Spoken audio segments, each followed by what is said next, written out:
Welcome back to the Morgan Streetman Show.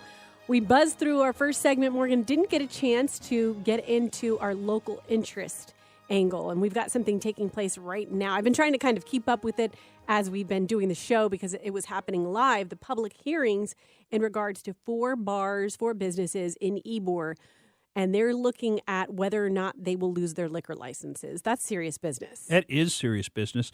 And, this is going on here in Pinellas County as well. I've actually got clients that are involved in that process.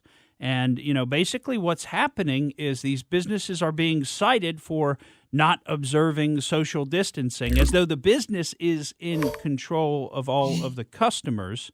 And let's face it, folks, people want to go out. I mean, that's one of the large reasons so many people are flocking to the state of Florida right now is because unlike much of the rest of the country, I mean, you think about New York, you think about California. I mean, those are kind of the poster children for lockdowns. And how's that working out for you? As Dr. Phil would say, how's that working out for you? Because their COVID rates were not better than ours in Florida. In fact, we did slightly better, just kind of like when you compare areas that have the mask mandates to areas with no mask mandates. Actually, the areas with no mask mandates do slightly better in COVID rates. I don't know if it's statistically significant, but it's clear that the masks don't do a lot. That much is clear.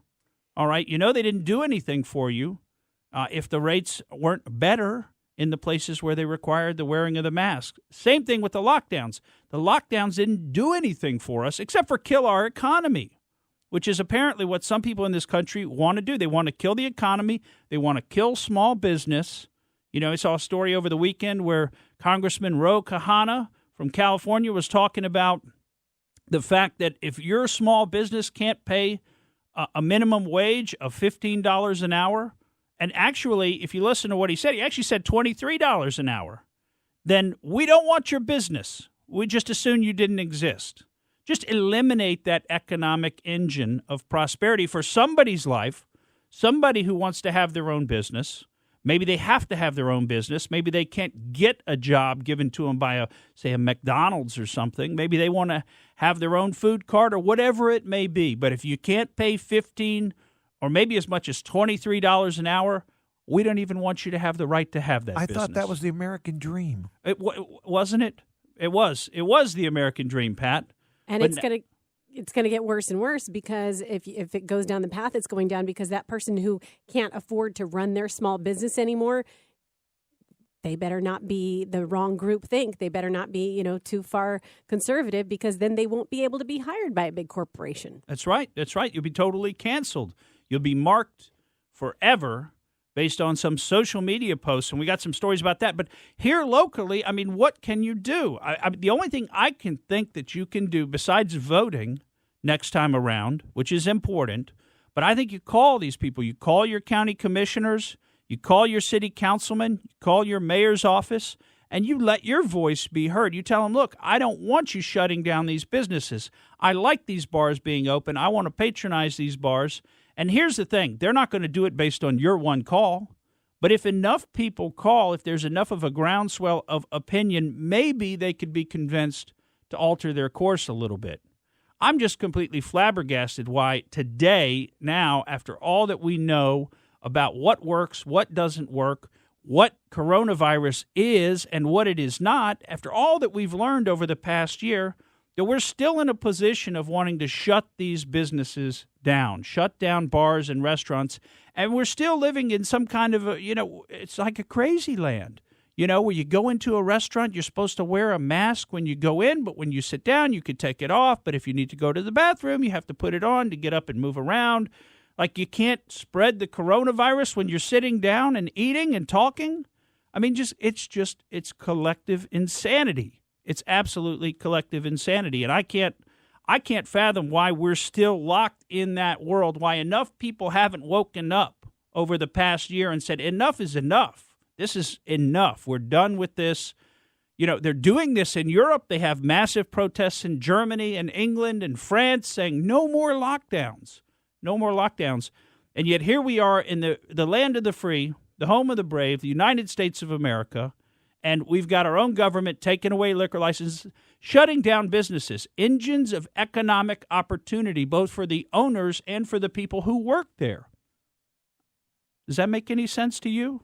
It doesn't make any sense to me. Like I said, I'm trying to keep up to date while we're doing this show, but it looks like at least 2 of the bars, Prana and the Ritz, were granted continuance. Okay, so they pushed it off. They just postponed it. They postponed it. And they'll probably, maybe they'll be trying to negotiate with them to some solution. Maybe you take a penalty, pay a fine. But here again, what good is a fine? Here you're taking money away from a business and giving it to government? Businesses so government who have already struggled immensely, this year. Businesses and people. A lot of these people, I know a bar that kept their they had just opened when the lockdowns came into effect. They had literally been open for less than a week after having built out their bar, renovated the entire interior of the place they were leasing to make their new bar and restaurant. They had literally just opened less than a week before the lockdowns went into effect. And of course, remember at the beginning, the lockdowns were pretty serious. People were everybody was complying. All of a sudden, there were no cars on the road. Nobody was going to work. Even here in Florida, everybody was complying, and it was very serious.